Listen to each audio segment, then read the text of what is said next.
Welcome you to our wrapping up of the seminar on navigating multiple crises between adaptation and mitigation. My name is Johannes Kuhlmann. I work in the World Meteorological Organization with colleagues here. We have Mia that you can see on the screen and Noreen that is online. The three of us will facilitate this session today. We had two sessions already in our seminar. In the first session, we have heard very inspiring words from Mr. Bolund, Minister, and Nigel Topping, the champion for the COP.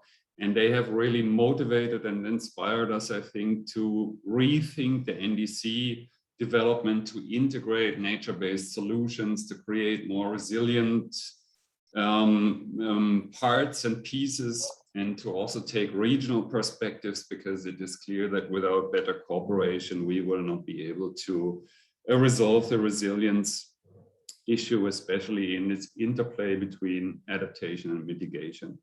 In our session 2, we have had very good and interesting proposals on how we can innovate, how we can transform our operations, how we can use nature-based solutions, how we design smart cities. It was about wetlands, soil, carbon, agriculture. So it really gave a whole facet of the possible solutions we can offer in this regard to create more robust and more resilient societies, but also ways how we deal with economy and everything. And this third session here is now the wrap-up, where we want to discuss with you the main takeaways that we will want to then play into the COP that comes up in Glasgow, into all the various different discussions and policy developments that are on the road to the 2023 water conference in New York. I will now hand the word over to my co-facilitator or co-moderator, Mia, who will guide you through the first part where we have some interesting presentations. We will then have a panel discussion, and we have, as the last part of our session, a discussion where we have invited, and I'm very happy to welcome them, youth representatives to discuss with our panel members, but also, generally to give us a view on what the generation thinks and wants that has to pick up the ball from when, the old guys and girls leave the stage. So thanks for joining us today, and Mia, the floor is yours. Thank you, Johannes, for this introduction to this third session of our seminar about navigating multiple crises. My name is Mia Svedeng, and I work as a senior policy advisor for freshwater at the Swedish Society for Nature Conservation. Well, as you heard from Johannes, earlier this week we have discussed water governance, nature-based solutions and innovations in the water sector in different ways. So now we are going to listen to a presentation with an example from California illustrating the importance of integrated water planning. So I give the floor to Emily Gosch from Stockholm Environmental Institute. Please, Emily, the floor is yours. Thank you very much. Let me share my screen. And hopefully you all can see it. Thank you all so much for giving me the opportunity to present here today. Today I'll be presenting on the water and energy nexus in California. To give you a bit of background of myself, I work at the Stockholm Environment Institute. I previously did water and wastewater energy engineering, and now I'm doing more climate and environmental and energy policy. So I kind of understand both worlds. And so in this study, we look at California and how we can plan for a more sustainable future under political and climate change. And so first I'll start with a little bit of background on the Californian context. So located in the west coast of the US, California is the most populous state with a population of 39 million. It has a $3 trillion GDP. So if it were a country, it would be the 5th largest economy in the world. Agriculture is an important industry to the state. California has the highest agricultural production in the US, and 34% of the state's land area is for farmland. Agriculture is a major water user, accounting for 40% of water use. Water availability, however, is a major concern now. 70% of the water supply is located in Northern California, while 80% of water demand is in the South. California has an extensive network of human-made water transmission systems, including aqueducts and canals, to transfer water from the north to the south. However, major droughts are affecting water availability, leading to water restrictions. The biggest drought in the last decade has occurred in the last decade between 2014 and 2015.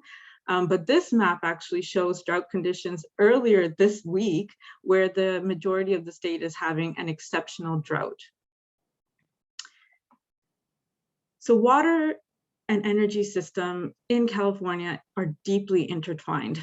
Water supply issues deeply affect energy production, but on the water side, water sector is a large energy user. Water heating, treatment, and distribution accounts for 20% of California's electricity consumption and 30% of natural gas consumption. Also, wildfires, which are often caused by energy transmission lines going down, affects water supply and quality. On the energy supply depends on water availability. Hydropower provides 15% of statewide electricity generation, and once it was considered a baseload power supply, which you can count on, but now it's very variable. Droughts have led to halving the share of hydropower in the electricity system. And droughts combined with wildfires have led to the state implementing rolling blackouts, which have major impacts on livelihoods, including access to water, especially on the poor. And so for this study, with these questions in mind, we asked how interconnected are the water and energy systems in California? And what are some infrastructure needs or policies that can be resilient in the face of uncertainties such as climate change, economic and demographic shifts, and political change? And so to complete this study, we used 2 models. We used SEI's water model called WEEP to simulate the water sector, and LEAP to simulate the energy sector. So in WEEP, we simulated water sector electricity demand and supply through 2060 and looked at water availability under 20 different climate projections, but for our analysis, we ended up using 4: a baseline climate, the driest climate, hottest, and wettest climates. We took this information from WEEP and we put it into our energy model in LEAP. And there we forecasted energy demands to 2050 and looked at what the electricity supply system would look like under different climate scenarios, under different water availabilities. And so from there, we looked at different policies within the California context, which would inform, the study scenarios that we looked at in the model. The main policies we looked at are in red, which include 100% carbon-free system by 2045, carbon-free meaning it includes nuclear, the expansion of energy storage, including pumped hydropower as a storage system, as well as a target of 5 million electric vehicles by 2030. As the study was actually completed in early 2020, some of these targets have changed, but we are undertaking a further analysis now, but this hasn't been included in this presentation here. So we looked at 5 policy scenarios. So multiplying this by the 4 climate scenarios, we had 20 in total for our analysis. We looked at a policy baseline scenario, assuming the targets discussed in the previous slide are met. And due to the uncertainty of climate change and hydropower availability, we looked at a no hydropower scenario to look at the impacts of phasing out hydropower by 2025 and seeing the impacts of that. We looked at with the water transfers from the north to the south being a major energy user, we looked at what if the south were to have its own water supply? What if they were to have desalination systems or water reuse systems? What would that look like? With wildfires leading to blackouts, we also look at more distributed energy supply systems like rooftop solar and other forms of individual home energy generation systems. And finally, we looked at the impact of federal and national governments loosening the targets for renewable energy and vehicle emissions. While the newly elected, well, they were elected last year, but while this federal government is unlikely to change this policy, it is still relevant because California has an upcoming election for a new governor. So some of these policies may end up being rolled back after all.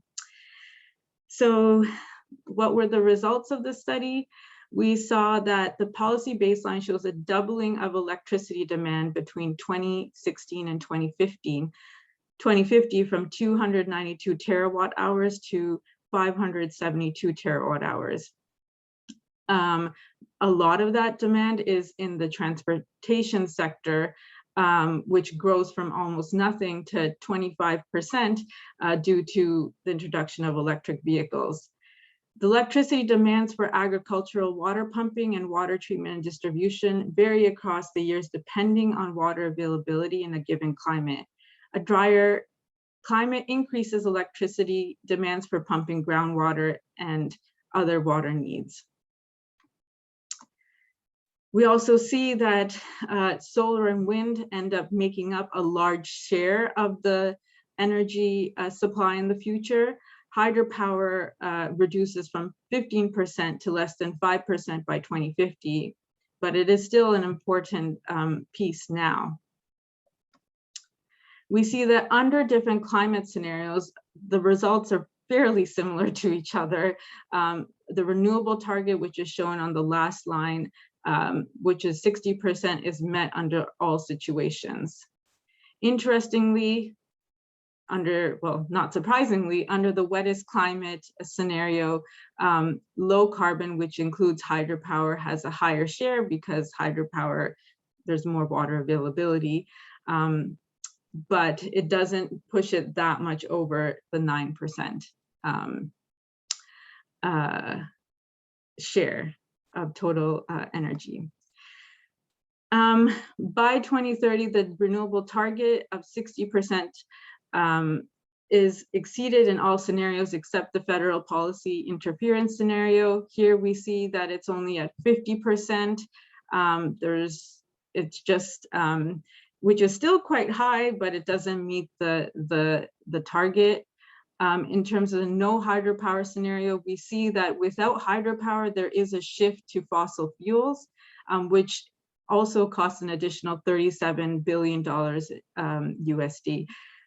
We're seeing that in effect now with the ongoing drought, there's more use of natural gas.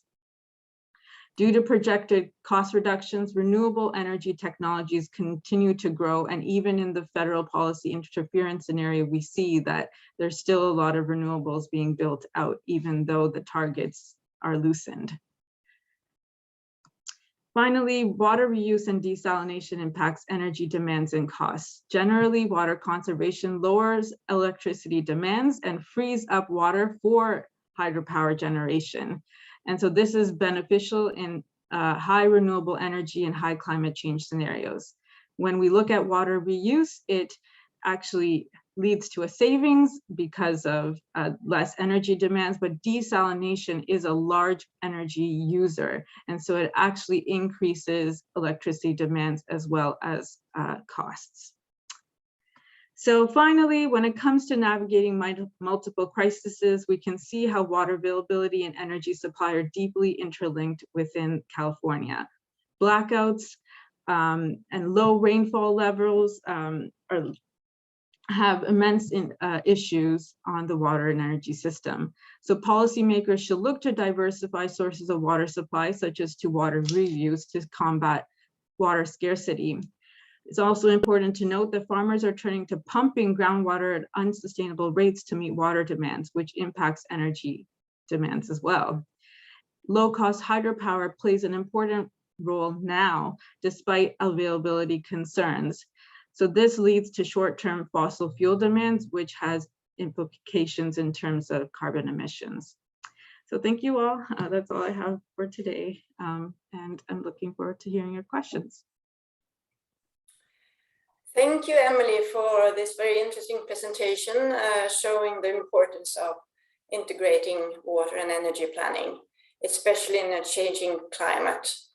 Well, our next speaker is Professor Julian Harrow from University of Manchester in the United Kingdom.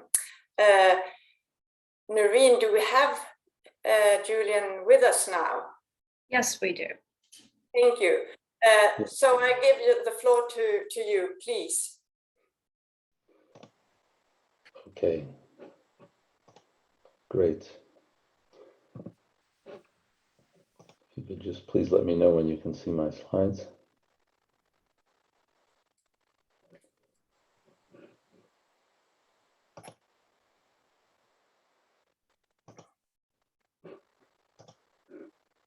We can see it. Okay, thank you very much. It's a pleasure to be here. And I'm delighted to be speaking about how we can, just going to set my timer here, how we can combine climate change mitigation and adaptation within a single planning and investment framework. And the application I'm going to be talking about today was funded in the Future Dams project, which stands for Design and Assessment of Water, Energy, Food Megasystems. So it's not just about hydraulic dams, it's about a much wider thought about how can we integrate climate change mitigation and adaptation into water, energy, food systems. So this is really one of the main environmental challenges of today. So how can you achieve socioeconomic and environmental security for interlinked water, energy, food systems, whilst at the same time mitigating and adapting to climate change? So that's a real tall order, and the need to adapt and mitigate to climate change at the same time really makes it significantly more complicated. There's just all sorts of reasons why this is hard to do. It's hard to do a good job. I've just singled out a few of these. Some are the interdependencies. Whenever you do something in the water system, if there's hydropower or water cooling for energy plants, it affects energy, and the same for food. They're in a way competing for resources, and they're interdependent in many, many different ways. And the confusing thing is every country you work in, the interdependency is different. And so you have to rethink your tools and your planning approach. In all sorts of countries, there's a lot of shared resources. They can be transboundary rivers or other shared resources. So that complicates things. And then if you want to, in addition to those two complications, when you have to integrate and combine investments in mitigation and adaptation, it almost becomes an impossible problem. And so that's why we threw $10 million at it. Future Dams is a 5-year or 4.5-year project. And it was really fundamentally, at least from my point of view, it was trying to do what the question at the bottom of this slide, which is how can interventions in resource systems, so when I say interventions, I mean investments of infrastructure, changes in management, how can they achieve an acceptable balance of benefits while including mitigation and adaptation measures? So here's the website to the project. Feel free to have a look, futuredams.org. Here are the case studies that we had. We looked, so even though the Future Dams doesn't stand for dams, we did use them as a great case study because reservoirs and dams are a great place where water, energy, food, and environment all come together. So we looked at 4 major case studies that we studied in detail with stakeholders over 4 years. And we did West Africa, East Africa, the Nile, the whole country of Myanmar, and the Tigris-Euphrates basin in the Middle East. These were really very large, ambitious river basins. And I'm going to show you an example from our case study in Ghana in the Volta River Basin. There's just one slide about tools, and this is it. The exciting thing that we did in this project is that we use a technique where to help you plan and assess investments, you have to simulate them with your computer, and then your computer then connects to a search engine. So just imagine that when you type a Google search, you have your brain and you connect it to Google, the search engine, by typing. Well, here it's the same thing, except instead of your brain, you have a simulation model, which is what engineers, scientists, and economists have been using to try to understand river basins and energy systems for the last 50 years. So that's really the core tool of water and energy systems, is just simulation models. And we link that to an artificial intelligence search algorithm online. So you use the cloud, use artificial intelligence, and you ask a simple question. You just say, here's my simulated system. Please, computer, can you help me find efficient packages of investments? And the innovation in this project is that we co-simulated the water and energy system. So if you look at this little diagram here, this is on the left is a classical water system, and on the right is a classical power system. And we just combine the two at the hydropower node. So whenever there's a hydropower node, the two mathematical models talk to each other. And the purpose of this is not to have fun doing modeling. It's to let the computer evaluate the billions of interdependent options and interventions and evaluate them and identify just a few that are efficient. So let me show you what I mean. Here's a case study. Let's just jump away from the theory and straight into an application. So here's the country of Ghana, and we're going to do an ambitious national scale redesign of the entire water energy system using this method. So the water energy demands are increasing. We have lots of solar power in the north, not so much in the south, but the demand for energy, especially, is in the south. So the design challenge that we posed ourselves was, how can we meet future energy demands? How can we reduce emissions? How can we minimize hydroecological disruption? And in this case, additionally, although this is not a requirement of this framework, in this particular case, we said, well, I wonder if we could do it without investing in any new hydropower, in any new dams. Usually we allow the investments to be completely unbiased so that the computer can search throughout everything. But in this particular example, we just tried to see, could you meet climate change mitigation and adaptation targets without new dams? Right, so the design problem was then codified to the computer in the following way. So we're going to minimize and maximize all these things. So we're going to minimize capital costs, operating costs, load curtailment. That's how much energy demand is not met. We're going to minimize emissions. We're going to minimize the hydroecological alteration, right? Because if you have the bottom line, folks, is if you have a water energy system, you can move very quickly to solar and wind, but you're going to have to use your hydropower like a battery, which means your hydropower dams are going to go on and off constantly. There's no wind, there's no sun, turned on the hydropower. And so that creates hydroecological disruption. And so we're trying to minimize that at the same time as increasing wind and solar. And the decisions here is how much solar, wind, biogas, and what transmission lines should we put in, and how should we reoperate all these hydropower dams. We're rethinking the national water energy food system here. So we redesigned the hydropower operations for the whole country. So I'm quickly just going to show you 3 intervention scenarios. So I'm going to highlight, so the computer searched over billions of ways you could rethink the Ghanaian water energy food system. And we just identified 3 philosophies. One here is just to change the way the reservoirs are operated. The second is to add new transmission lines for energy and update the operating rules. And the third one is to update the operating rules, add transmission lines, but also add bioenergy expansion.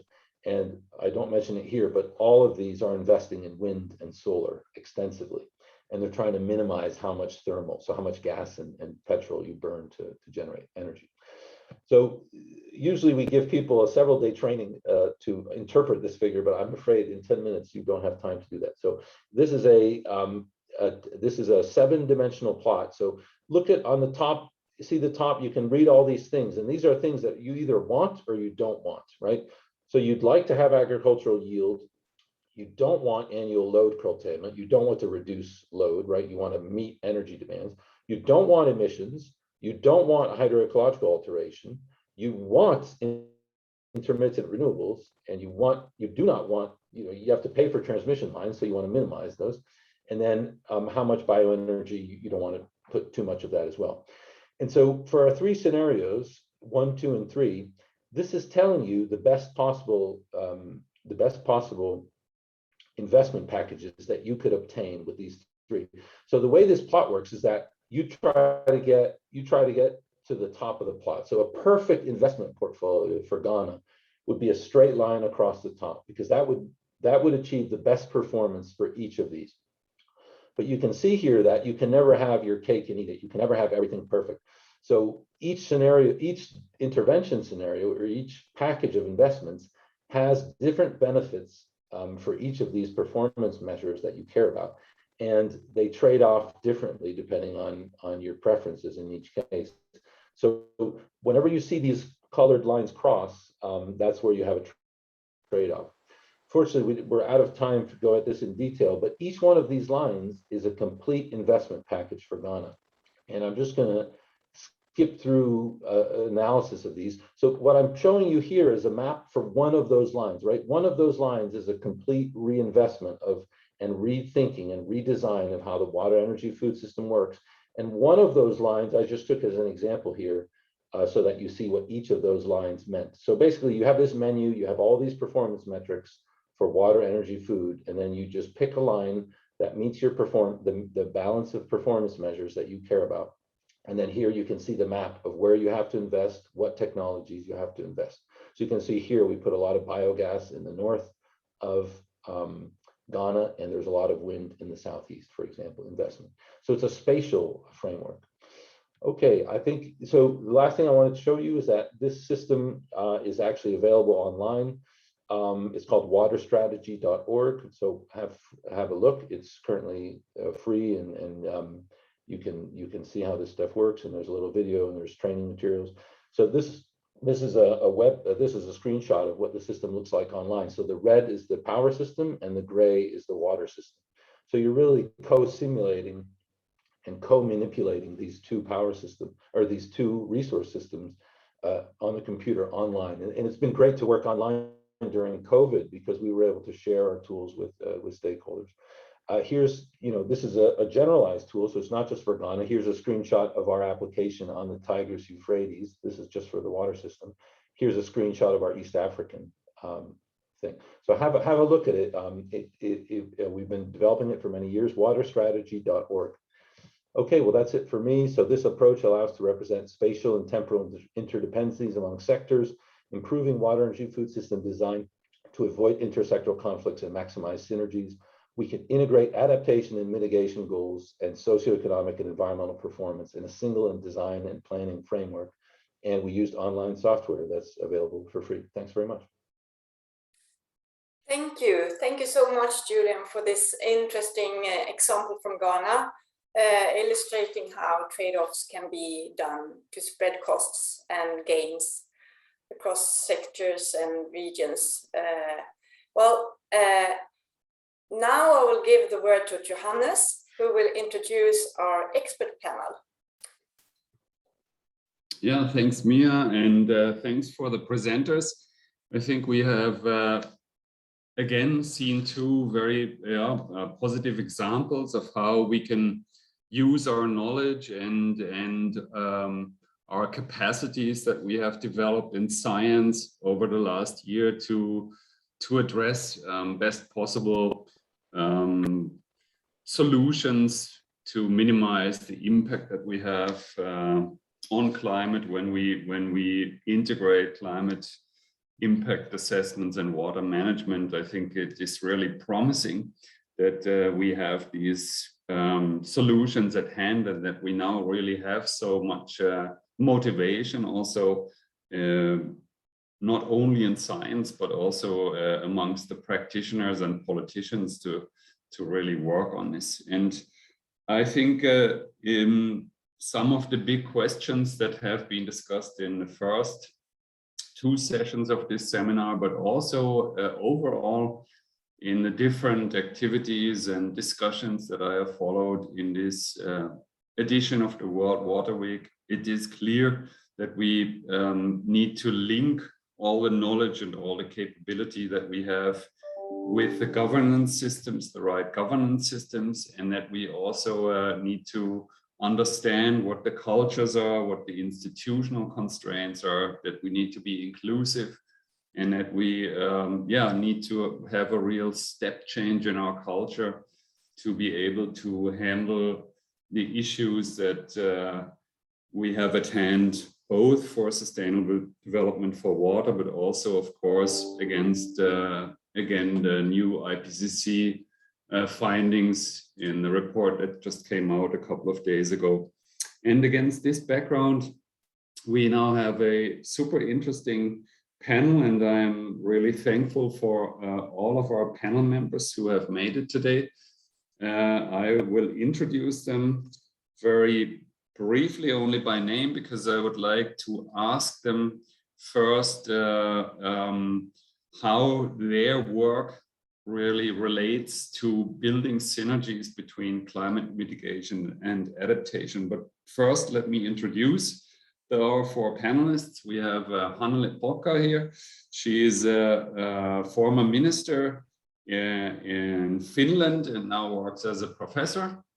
We have Aditi Muerki from UMI. She is the principal scientist there and has worked also in relation to mountain development issues. So all the interrelations between snow, ice, and water management also play a major role in this debate. And I think she will be a very interesting person on the panel to discuss with, especially for the youth people.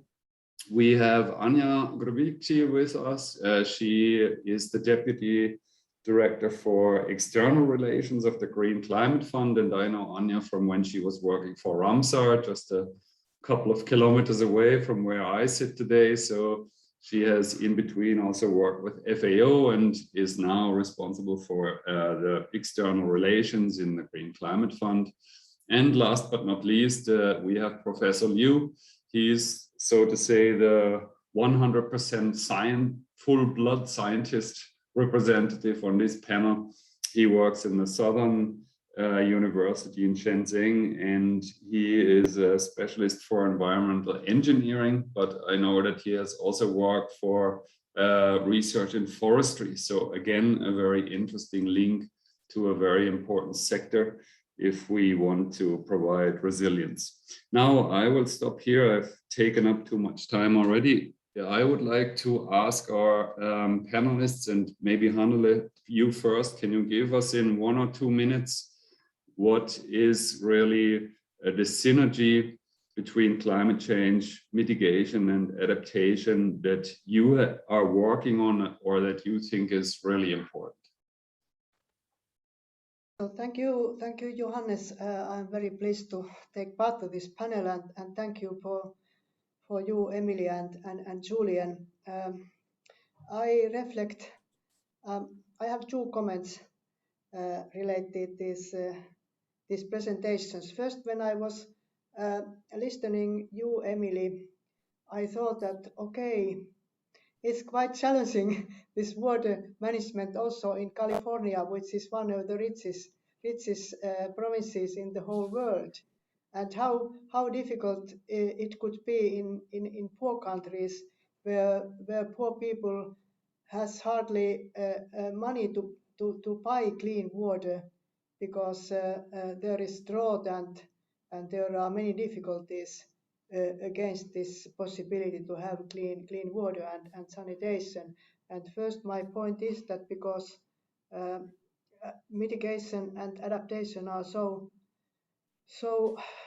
interlinked as also climate and water, should we need some kind of a financial framework also for water as we have developed for climate. And the other point of view came in my mind when I was listening you, Julian, when you showed us this excellent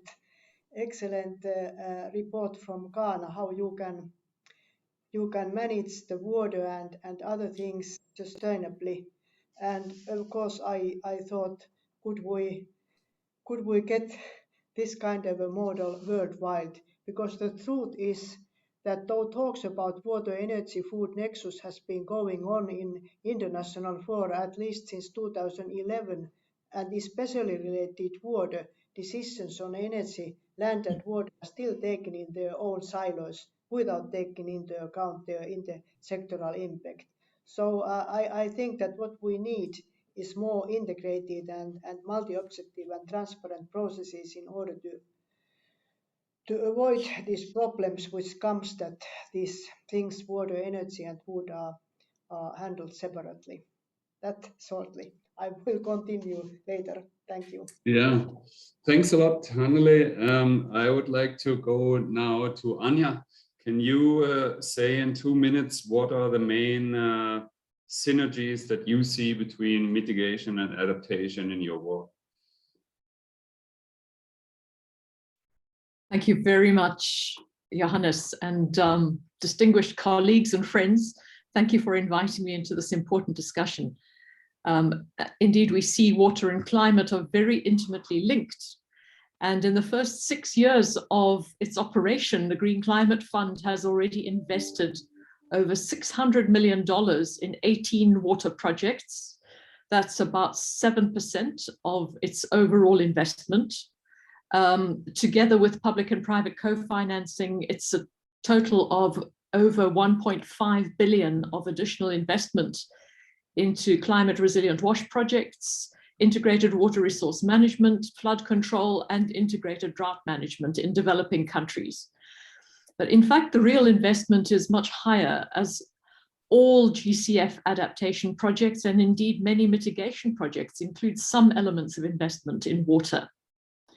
So just to give you some idea of how we're looking at this, our vision for a paradigm shift in water security is to secure water resilience and water services for all under conditions of increased climate change impacts. We're looking to achieve this through helping countries towards integrated adaptive planning and policies that compel water demand management by enhancing water efficiency and removing barriers for water reuse, and encompass the climate proofing of water infrastructure, utilizing nature-based solutions wherever possible, conserving water and wetlands. And we support a systems view of climate resilient infrastructure, as was discussed earlier, indeed looking at it as a system of systems, including the integration with the energy system, maximizing technological, institutional, and financial innovation, and supporting the principles of a circular economy through ecosystem-based management.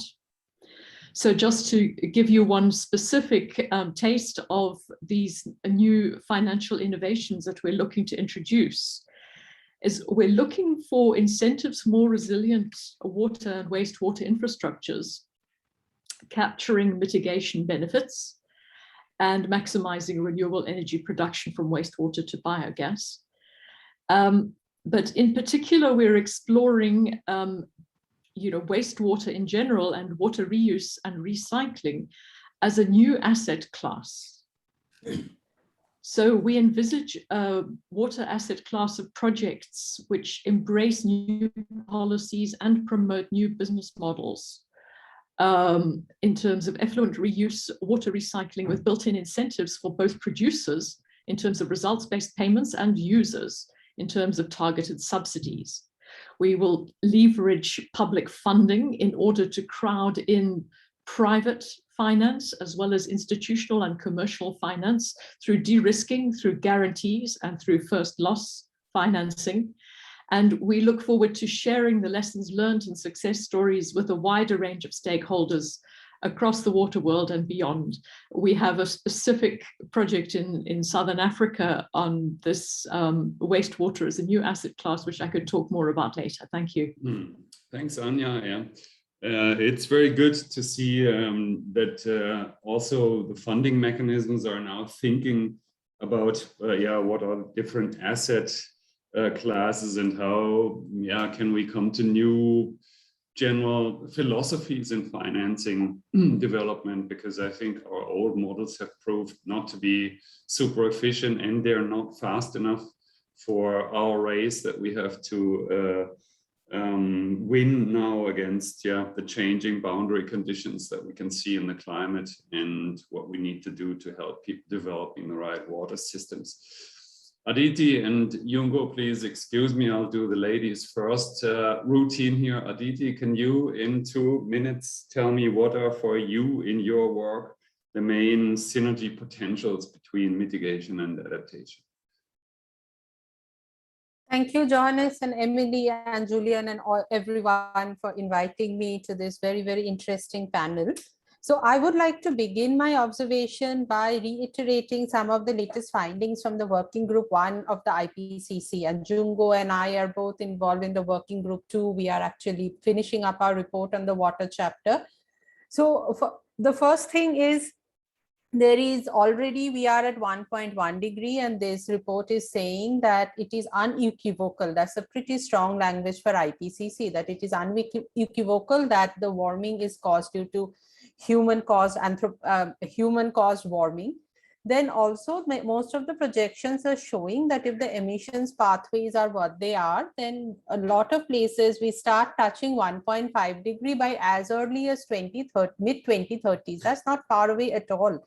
And if you look at the kind of impacts we are having in a 1.1 degree world, I mean, the report also clearly shows that almost there has been no part in the world which has not already experienced climate change. So climate change is happening, is here now, and every part has been affected, either extreme temperature, extreme precipitation, droughts, etc. So that kind of detection attribution is very, very clear. What it means that we have to now move on to a path of very steep emission reduction. And it's simply because we have kept that emission reduction like kind of pending for so long that if we have to still remain within that 1.52 degrees that the Paris Agreement says we should be, the emissions have to be very steep right now for the coming decade, 1.5 decade or whatever, which means that almost all mitigation, almost all emission reduction methods, mitigation, do have trade-offs. And one of the major trade-offs is trade-offs with the land, water, and food system. And the fact that we have to really mitigate very sharply, very fast now in the coming decade means that most of these trade-offs, if we had more time, for example, if we were doing it slowly in a planned way from the last 20 years, perhaps those trade-offs would not have been so much worse that it could potentially be. So I feel that mitigation is inevitable. We have to mitigate, but at the same time, we have to be very, very careful about what those mitigation footprints are on water, because it is entirely possible, as our presenters showed, and the literature is very wide out there, that it is entirely possible to meet from a technology point of view the mitigation targets, but in the process, your outcomes, a lot of your adaptation outcomes, a lot of the rural communities, for instance, I work with, their water security condition can actually become very much worse. And it is not really a technological problem. The problem is not, it's partly technological, because you can always choose a technology, that does the least amount of harm to the other things like water and land, etc. But it is not entirely a technology problem. I think, as you were saying in your introduction quite nicely, it is just as much as a political problem, a socioeconomic problem. So what I want to say is that, as we all know, adaptation and mitigation have both synergistic as well as maladaptive consequences. We do a lot of work around solar irrigation pumps, which are fantastic from a mitigation perspective, but it can also lead to groundwater overexploitation. So that's where your maladaptive consequences come in. So, but then whether a certain mitigation will be maladaptive or synergistic actually depends on the associated incentives, policies, and governance that guide their deployment. And the important point is to recognize that. Yeah. Okay. Yes. Okay. Yeah. I'll just stop here.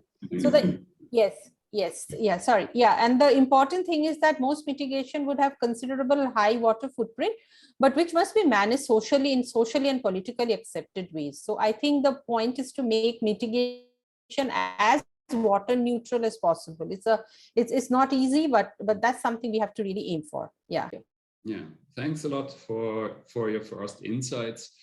Professor Liu, I would also like to know from you, and maybe you can think of it in a way to complement what we have heard so far. What are for you the one or two main points in your work where you link mitigation and adaptation?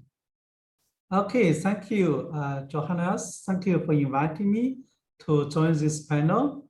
I just listened to the two talks and I enjoyed them a lot.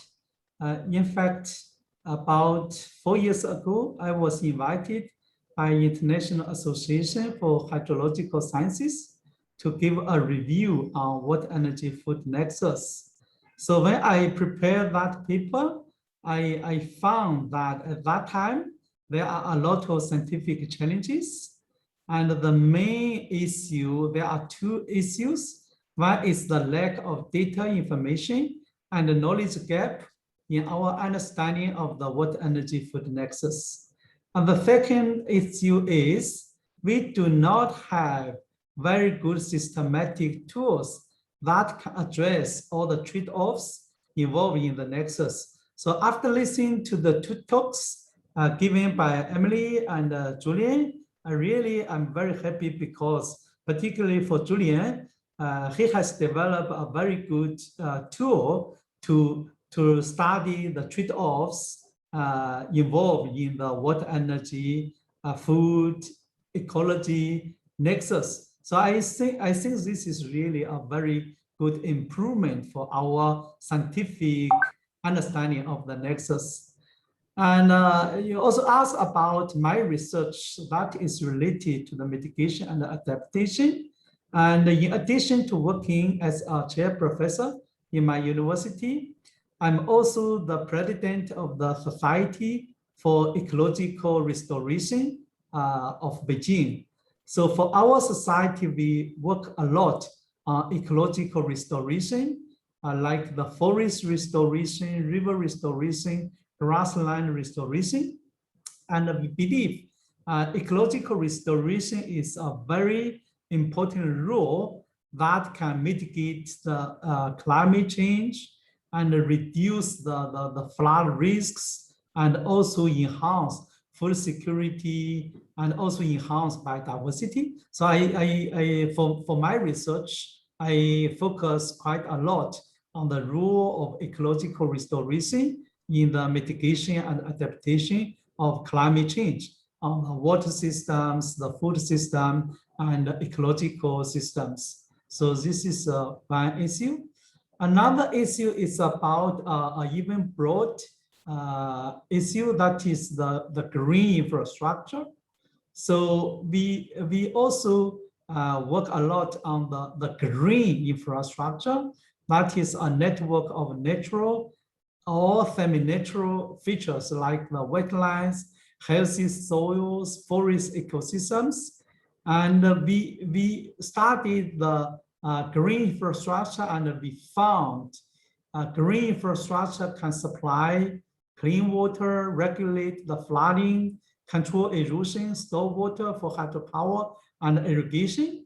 And when we compare this kind of green infrastructure with the hard human engineered green infrastructure, we found that normally the human-made green infrastructure can only solve a few environmental problems, but the green infrastructure can play more roles. And in addition, the green infrastructure is normally more flexible and cost-effective for providing benefits beyond water provision. So our conclusion is, in the future, particularly in the context of global climate change, we need to integrate the traditional green infrastructure with the green infrastructure to meet the future water need to guarantee food security. So I think a combination of green and green infrastructures are systematic and can have better results to one or the other. Yeah, so Good. those are my Thanks. comments. Thank you. Yeah. Thanks a lot for your thoughts and for your good reflections also of our input that we had from our two presenters. I would like to ask each of you a question now, but we have ran over a bit in our first part of our interaction here, and we need to finish in 12 minutes. So really, we have 5 questions and 12 minutes, which gives you 2 minutes and 30 seconds each to answer the questions. First question goes to Hannele.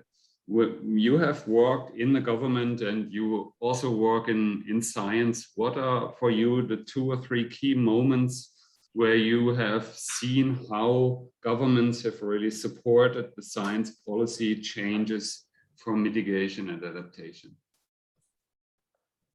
Thank you, Johannes. Where I see that governments could do more is that they really should listen more scientists and IPCC and move faster, both in mitigation and adaptation. But my second point is that by conserving nature and restoring ecosystems, we really can very cost-efficient way fight against climate change, and especially I'm very satisfied to my own government in Finland. We are really moving fast on with both sides, conserving and restoring. And where governments are working, but they are not move fast enough, is that this freely available data is really key, both for realize the human rights to water and sanitation, but also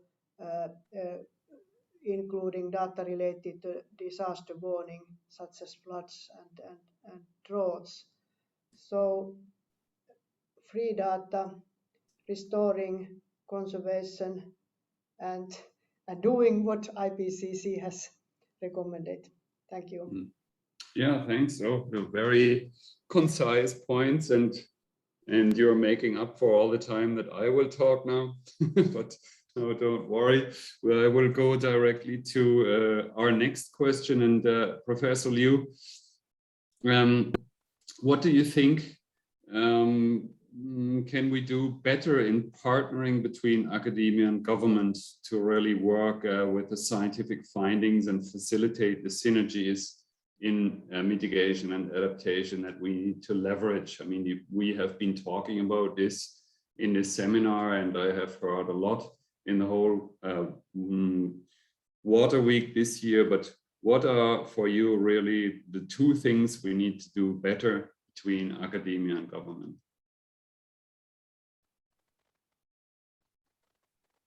You are still muted, Jungo. Yeah, okay. So I think certainly we still have a lot to do, both for the government and the academia. One issue is the communication between scientists and the governmental officials. So I think sometimes, like for our scientists, we can do very advanced scientific research, but if we cannot deliver the information clearly to the policymakers, it's difficult to persuade the policymakers to take any action, because the policymakers, they cannot really understand the very in-depth scientific research questions. So that means we need to tell the story in a very simple way, and also in a very easy to understand way, and to communicate our results with the policymakers. So this is one thing I think as scientists we need to do. And another issue is, I think for the scientists, we need to play a very important role to recommend the government what we should do, the current situation and the future situation, and what kind of actions we need to do. because normally the scientific understanding, just like I mentioned, we need to deliver the message to the government. But probably the government did not understand the rule of green infrastructure, the rule of ecological restoration. So we need to give the recommendations to the policymakers so that they can understand the scientific behind the science behind the problem, and then if after the understanding the rule of this kind of measures, they can take their action. So I think the communications between scientists and policymakers is very important. Okay, thanks. I think that's a very valuable point. I remember once I met a politician in Germany while I was working for the Ministry for Transport, and he said, if you don't give me the choice to do politics with the information that you present to me, if you put me on the square and I have only one possibility to react, I will refuse your science. So we also need to think how politics works, and Hannele is laughing. She probably has similar experiences from her past life as a minister for justice in Finland. So I want to go right away to Anja and ask you, in your work with GCF, how do you think collaborations between research organizations and governments can be strengthened? And is there also the possibility to have this view or this activity that goes beyond the national boundary? Because I think we have heard also a lot, we cannot look only at the water, food, energy nexus in national jurisdictional boundaries. We need to think, okay, what are those solutions that give us the best additional benefits that we can leverage for, in the end, working out the best solutions for people. So what do you think about that, Anja? Thanks, Johannes. Well, you've asked me two extremely tough questions for GCF, right? The first one, how to integrate the latest research findings, how to integrate the knowledge and insight from research into these new technical and financial innovations for water and climate. It's a difficult one because we have an institutional problem, right? The finance world needs to work through institutions that can absorb the finances. We call it absorptive capacity. And for the GCF, we work through a partnership network of what we call accredited entities. It can take between 1 to 3 years for an entity to be accredited to the Green Climate Fund. And these tend to all be either large international organizations or national level organizations such as development banks and so on. In terms of research organizations to be able to contribute into the work of GCF, we have a network of what we call a community of practice. And we're currently developing a range of sector guides for the different sectors of adaptation and mitigation, and actually trying to have an as integrated approach as possible, given that we have sort of these sectoral investment results areas. The communities of practice are invited then to participate in studies, and specifically, for example, right now we have a study on climate resilient infrastructure and involving, as the professor was saying, both grey and green infrastructure, really involving nature-based solutions and looking at the costs and benefits of providing, for example, an all grey infrastructure solution versus a combined solution versus a solution that gives only that uses only nature-based solutions, and to look at the relative costs and the co-benefits of each of those types of systems. So it's not easy to work together. So let me just very quickly then answer your second question. Again, GCF is based on the principle of country ownership. So our nationally designated authorities carry a lot of weight in terms of their national plans and projects. We are trying to develop ways of moving towards regional models and regional funds. And we have a number of new financial mechanisms now, including, for example, a big fund called the Subnational Climate Fund, which actually, although it can work on a subnational and local scale, it can also work to work across countries in a given region where you're working within a given biome, for example, like the Amazon forest, the Congo Basin, the Sahel with the Great Green Wall. We're looking at models which can work regionally like this, and of course, including the large river basins. Thank you. Good. Okay, thanks, Aditi. You have 2 minutes to do a speed answer. So how has it been in your field of work when it comes to transforming the national or regional policies? So do you think there are promising aspects, and what is challenging in terms of trying to impact the national policy? I think the kind of things the previous speaker said about the challenges of influencing policies, obviously the policymakers need to be given a choice. It can't be, just one thing. So that's as long as your recommendations are carefully thought through and implementable. We have had positive experience of our policy recommendations been accepted by the national governments, for instance. One of the examples is some of the work that IMI has been doing around solar irrigation pumps has now resulted in a large national policy called on solar irrigation in India. It's called Kusum policy. It's I think a $17 billion program where all the solar pumps, all the pumps actually. So India has the largest number of irrigation pumps, and they mostly run on diesel or electricity, which is both dirty. So the program is about converting these into solar irrigation, which is very good in the sense that the electricity departments are very keen to do it. The government is very keen to do it because it does solve the problem of very high fossil fuel subsidies that our government gives to the farmers to be able to continue to irrigate, because irrigation is also central to the food security. The problem, though, is that with solar things like solar irrigation, because you don't necessarily have any marginal cost of pumping, there is a real danger of over pumping, especially in very water scarce areas. So interesting things like, can you connect those pumps back to the grid? Can those farmers choose between pumping to grow food versus choose to send that electricity back to the grid?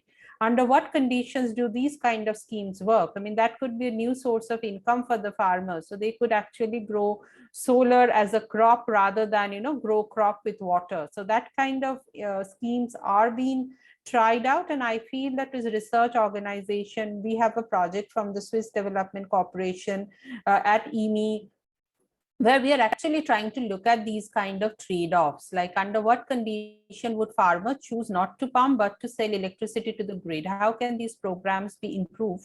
And I think this continuous process of feedback, something that Jungo was also saying, Professor Jungo was also saying, that there has to be a continuous process of feedback. Is it working? How can such schemes be improved? So I do think there is a lot of appetite for doing new things, especially because mitigation has become such a priority for so many governments, as is adaptation. So there is appetite there, and it is for us in the research community to provide those kind of answers to what the governments are looking for. I'll stop. Yeah, thanks a lot for also a very concise answer. I would like to summarize this now, but I don't want to prejudicate our young people and the discussion now between our panelists here and the young people. So what I will do after we had the young people asking you questions and discussing with you is I will ask you, but this will be at the very end, and we will be short for time, for your takeaway message, each 4 of you, just one sentence. What is the step change that you think we need to achieve so that we can facilitate better synergy between adaptation and mitigation? And to our panelists, maybe you can think about this in one sentence or just one word. What is your takeaway that we can run with after this session to inform the processes? But now I would like to thank our panelists. I think we have had very positive and very impact that gives hope and input that makes me believe that although the situation is pretty dire, we still have a chance to get back onto the right path. I will hand the floor back now to Mia to moderate the next part of our seminar. Thanks a lot to the speakers. Thank you, Johannes, and thank you to all our experts in the panel. And thank you for a very interesting and engaging discussion. So now I will give the floor to our panel of young scientists and environmental workers, and I will present them very shortly. It's Eva Bli and Elia Ngoa from Kenya.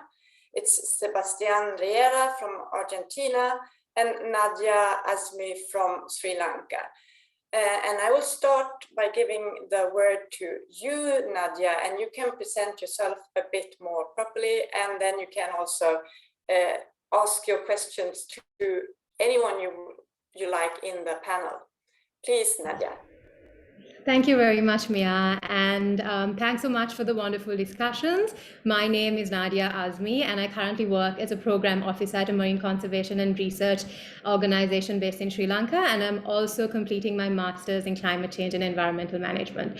So my question is directed to Emily, and what I want to know is when it comes to conducting research and developing models to formulate water policy and investments to build resilience, how important is it for us to understand the ground realities of the communities that are most impacted by these multiple cascading crises, and for us to understand their pre-existing vulnerabilities or their adaptation capacities as we plan ahead to avoid trade-offs between adaptation and mitigation? Yes, thank you. That would be my question. Shall I go ahead and answer now, or is that okay? Yeah. Yeah, no, thanks. That's a great question, Nadia.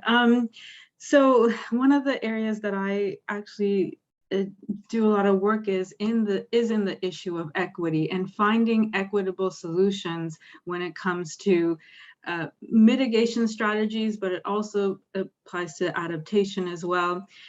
Understanding that I think, as Aditi was also mentioning, there are implications of the solutions that we're proposing that could also exacerbate potential inequalities, and to really take those into consideration when developing strategies. And I think you have to also come up with solutions that are context specific. So integrating people on the ground in the decision making, they have a sense of what they need to do. When it comes to, for example, in many indigenous communities and local communities, they have a sense of what the adaptation solutions are. They've had to adapt to their environment for millennia. And so take this knowledge and that's already out there when coming up with solutions that are specific to a given context, and balance. In a lot of cases, mitigation and adaptation solutions might be one and the same. And so to really think about what works for a given community. It's not something in California will not work in other parts of the US.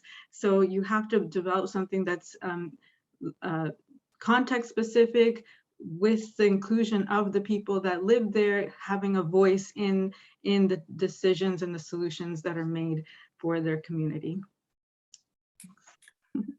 Thank you so much, Emily. Now I will give the word to Elia to ask your question.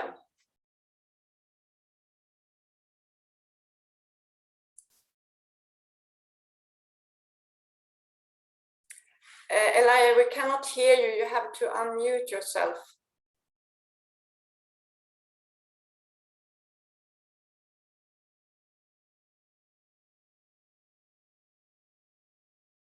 Oh. Now we can hear you.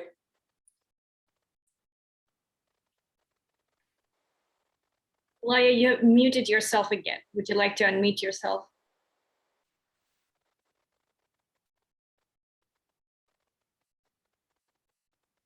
Grobicki, and it's on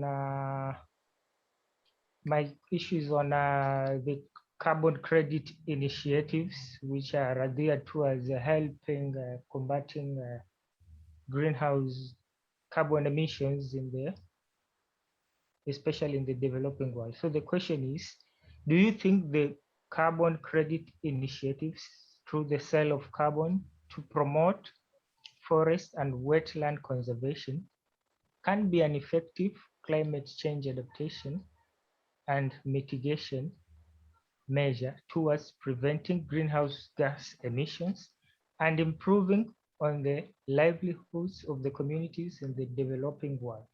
Noting that the current price per ton of carbon is purchased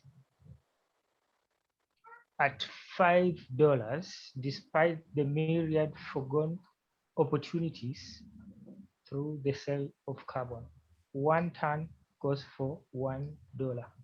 So do you think it can assist the developing world in combating climate change? As per the Paris Agreement, the developed nations are supposed to support the developing world towards developing mitigation adaptation measures, and the carbon credit initiatives is one of the measures towards promoting climate change mitigation in the developing world. You got my question? Yeah. Can I answer directly? Thank you very much, Elijah. That's an absolutely key question. And politically, it's very difficult for me to answer. The issue of carbon pricing is not an issue that the Green Climate Fund gets involved with. Although recognizing, as you said, that the current price of carbon is around $5 a ton, and currently researchers and policymakers are indicating it needs to be much higher to make this a workable solution. It needs to be around $50 a ton. So we in the Green Climate Fund don't work with the issue of carbon pricing. It doesn't feature in any of our projects. However, we do work with carbon credits. A number of our adaptation projects include carbon credits. And indeed, this can be a viable way of ensuring that ecological restoration actually happens. There are some quite complex calculations to make sure that your carbon capture and storage in the restored areas is in fact what the project is promising to deliver. So I'd say the monitoring and evaluation is absolutely critical. Your ways of calculating carbon capture versus carbon emissions. For example, in wetlands, you can, of course, switch from being a carbon source to being a carbon sink. So you have to be very, very careful about the ecological state of these restored areas to make sure that the project is delivering what it's promising to deliver. So there I would say we actually need to make sure that we're investing enough in monitoring and evaluation and in the capacity building of people to really understand what is going on in these restoration projects. I think we're still at the starting gate of ecological restoration initiatives. And fortunately, we're now entering the decade of ecological restoration. So I think there's going to be a huge focus on this, and it's going to become increasingly important. So thanks for that question. Thank you so much. I will give the word to Eva now. Please, Eva, ask your question. Okay, thank you for this opportunity and chance to also participate in this important seminar. My name is Eva B. from Kenya. I work with communities to try to restore wetlands and also try to save endangered species around western part of Kenya. So working with communities who are really encroaching onto wetlands is sometimes very worrying because you're not sure how much these people are going to continue getting into these wetlands, and this definitely affects climate change around this part of the world. So my question is very, very simple, and I think I don't know whether Julian is still with us. I think maybe he'll be able to answer this. If we have hope that we will address climate change, and if like, do we have a timeline? Do we say in the next 20 years our climate will be back to normal or something like that? Yeah, that's my question. Okay, well, thanks. I think many of the panelists would be good to answer this as well. I mean, I think for me, the thing that a few speakers have mentioned, how difficult it is to align investments with socioeconomic goals that are both valid nationally and globally. And that's the difficulty with mitigation adaptations, that you're adding increased and supplementary investments for benefits that are global. So it's difficult to organize. It's difficult to incentivize and motivate.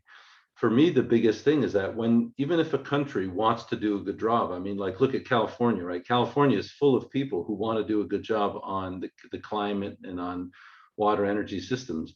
It's still very, very hard to operate there. And it's very hard to do these studies. If you want to, let's say California wanted to redesign its system to reduce net emissions, the study to do that, how to reorganize the country, that study is very, very expensive.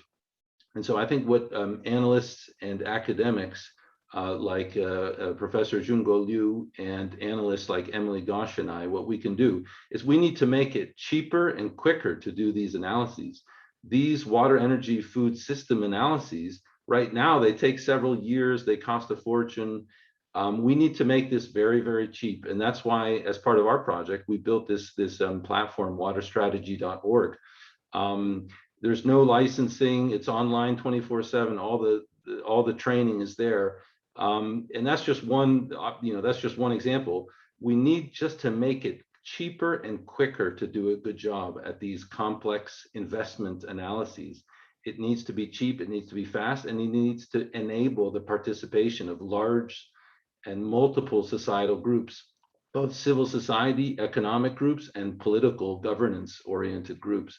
And that is the challenge. And as scientists and engineers and academics and service providers, we need to just make that quicker to do and more, better be able to answer the question. So how quickly are we going to be able to fix the international climate system?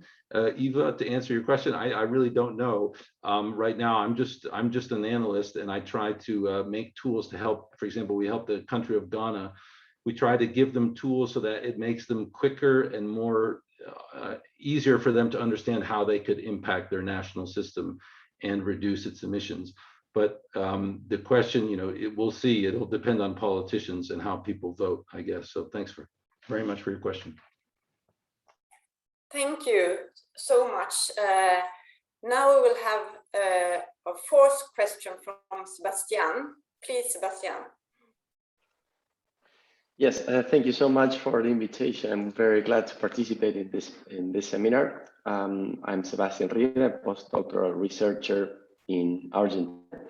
I work with water use in systems, in particular in agriculture. And I have two questions that I'm gonna make them summarize and straightforward since we are approaching the end of the session. I'm very much sure that anybody in the panel could answer this, but I will ask directly one question to Anya and one question to Hanel Poca. The question to Anya would be, along the seminar, we have seen challenging but beneficial approaches to improve resilience and adapt to climate change challenges. In particularly, I noticed the rivalry between gray infrastructure or investing in natural-based solution alternatives to enable adaptation path. But least developing countries and developing countries, they face critical and urgent needs that will quickly need to be addressed. Some of these results are provided by great scale investment, but adopting this approach will sort of leave or delay the alternative for this developing world to enable a long-term resiliency. And what investment combination do you think this will work out in these countries? That will be the question to Anya. And if I'm allowed, then I can ask the question to Hanel right away or after, whatever Eva. Sebastian, you can say the question now. Okay, great. And for Hanel will be, moving from theory to action is challenging, but actually building long-term bridges between science and evidence-based policies is powerful. In your experience, what role will science diplomacy play in adapting systems towards a more resilient path? Thank you.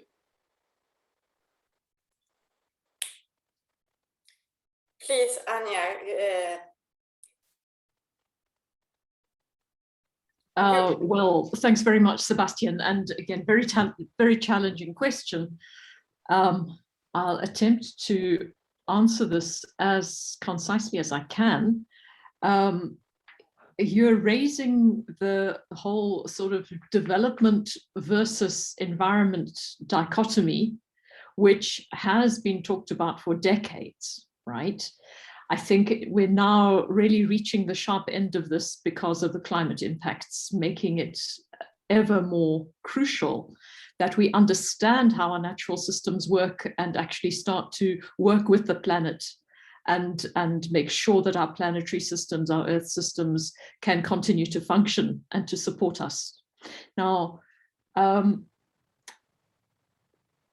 think that the critical thing for least developed nations, where there is an absolute priority for equity, for the human right to food, the human right to water, we've got to be sure under the SDGs, leaving no one behind, right? That people's needs are absolutely catered for. But I think that, you know, within these equity considerations,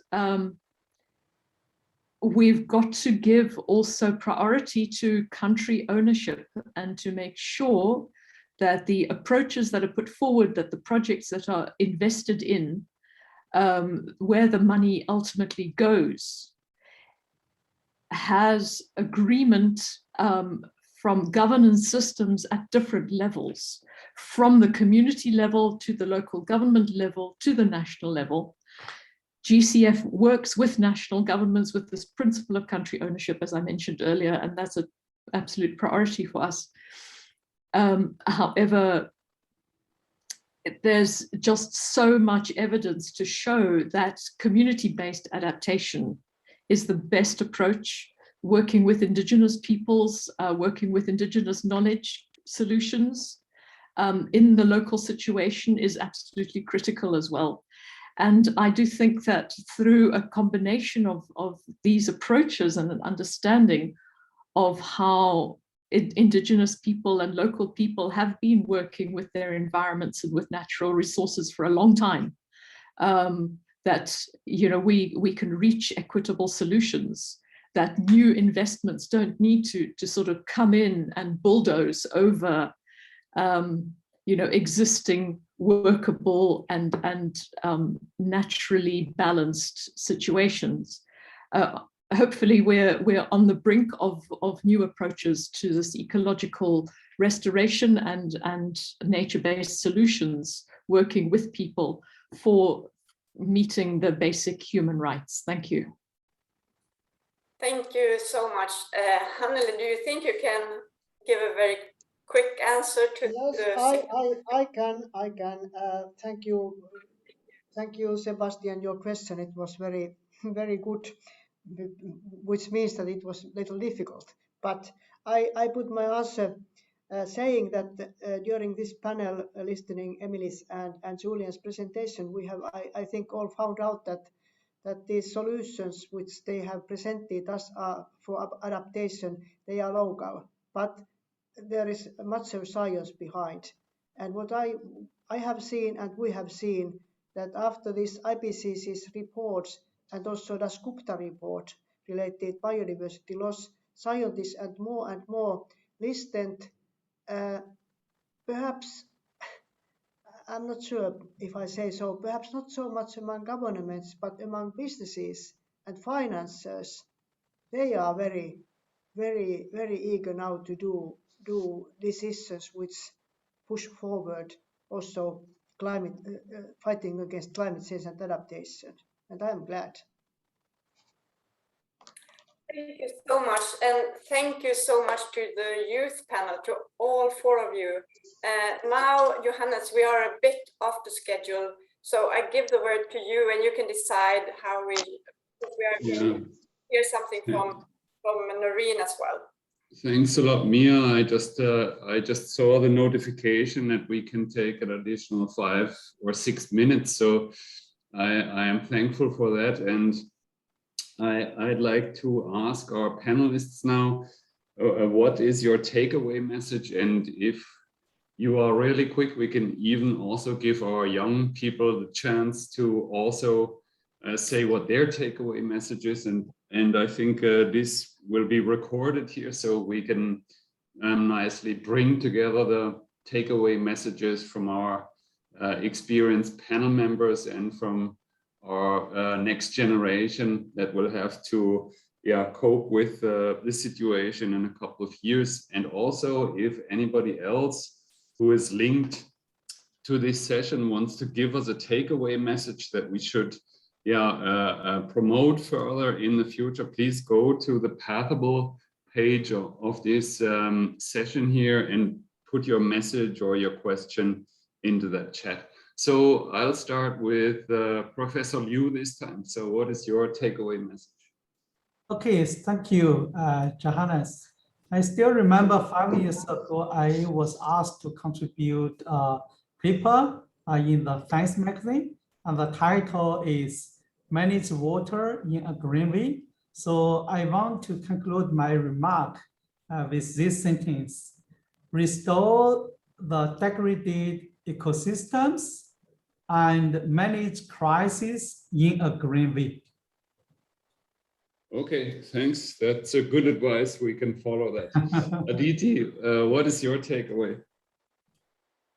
So I also take this opportunity to answer to Eva that if we stop emissions now and if you're able to get to net zero really quickly, then it is still possible to stabilize the temperatures. So it's not all is lost yet, but mitigation, and especially mitigation by those who are historically emitted the most, by that, of course, the developed countries is very, very essential.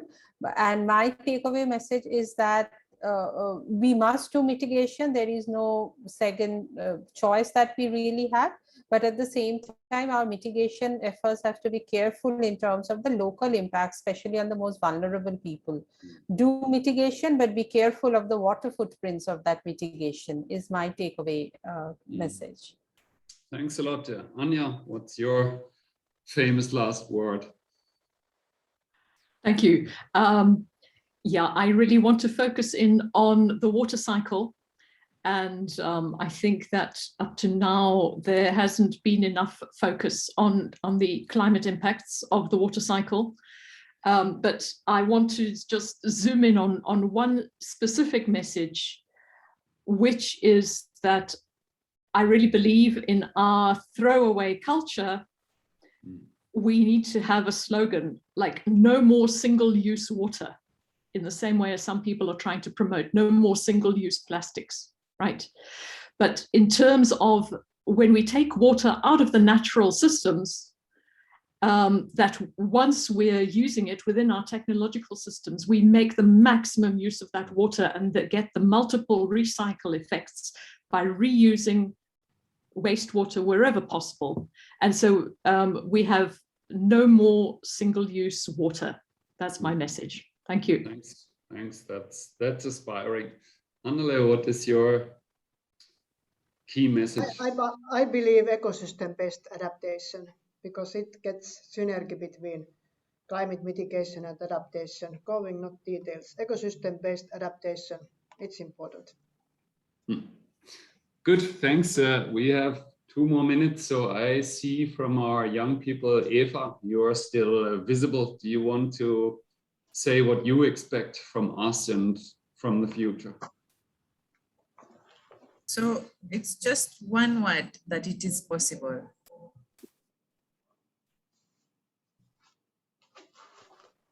Yeah.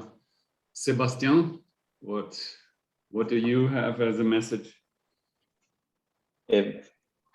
Many things to consider. I think it's very valuable, the fact that there should not be only one use of water, as Anya just provided a statement. And I think that the takeaway message, which I will divulgate among my peers, is there's sufficient work that is being carried out and evidence-based results that we can use for tailor effective policies to make sure the water rights are met, and hopefully the SDG 6 as well.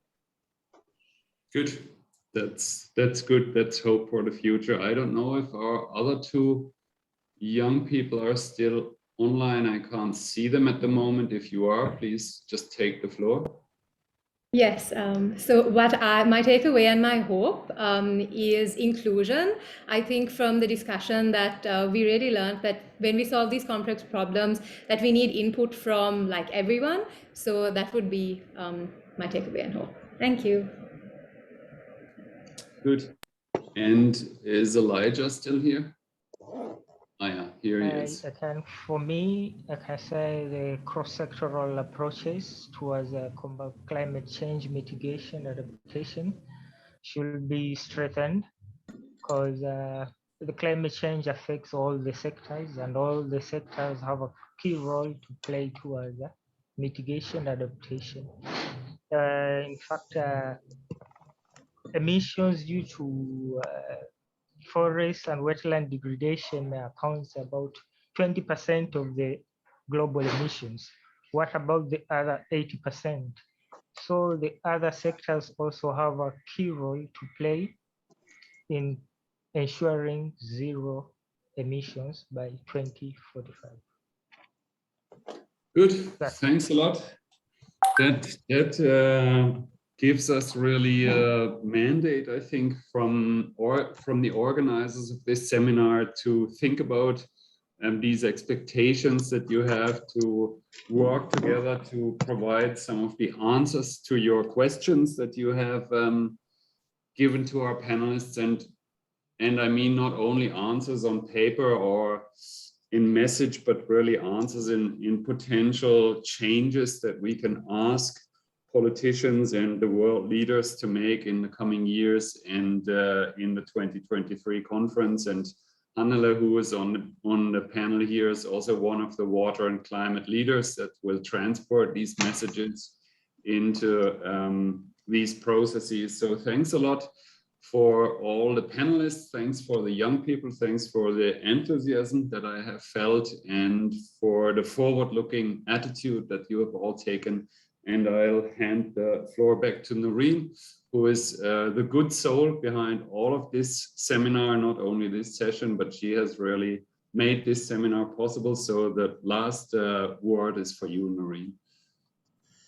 Thank you. Thank you, Mia and Johannes, both for running this great session. This session was indeed a good wrap-up for our entire seminar focused on navigating multiple crises while facilitating synergies between adaptation and mitigation. Both the presentations in the session addressed the interdependence of different sectors. Emily's presentation touched some great points about sustainable management of the intertwined water and energy dynamics in California, which I'm sure has lessons for many other parts of the world. The systems perspective of energy, water, agriculture, ecology, and economic systems from Professor Harrow's presentation highlights the need for intersectoral approach and to truly create synergies. Needless to say, the trade-off analysis tools, the decision-making, the decision optimization methods are extremely instrumental in facilitating the synergy building process. The invigorating panel discussion with our experts and the youth representatives gave us a cross-sectoral perspective about where we stand in the process of building a synergy. And we are taking home some very important lessons. For the steep trend in emission reduction that Aditi talked about and the shift to nature-based solutions that Liu talked about, we indeed need the paradigm shift that Anya mentioned. And I would like to thank the presenters, the expert panelists, the youth representatives, and all the participants on behalf of our entire seminar team. Well, this 3-series seminar was enriched with thoughtful inputs, project showcases, innovative ideas, and intersectoral perspectives. We talked about the need for synergy between adaptation and mitigation in the backdrop of COP26. We talked about resilient-centric water governance. We talked about nature-based solutions and the innovations and transformations that are required. We have seen presentation on projects based in Visakhapatnam, India, to Burkina Faso, to Ghana in West Africa, to California in the US, which discussed not just the contextual analysis and ground level implementations of different projects, but shared some important lessons about the enablers, the barriers, the stakeholder engagements, and lastly, about the system level approach to address the gap between adaptation and mitigation. I would like to reiterate what my colleague from this seminar, John Matthews, had said earlier for our first session, that let's face this multiple crisis as multiple opportunities. As a member of the global youth, I feel good to see that so much work is going on, and that gives me hope, a lot of hope. Let's keep working together. Let's keep working harder. Thank you.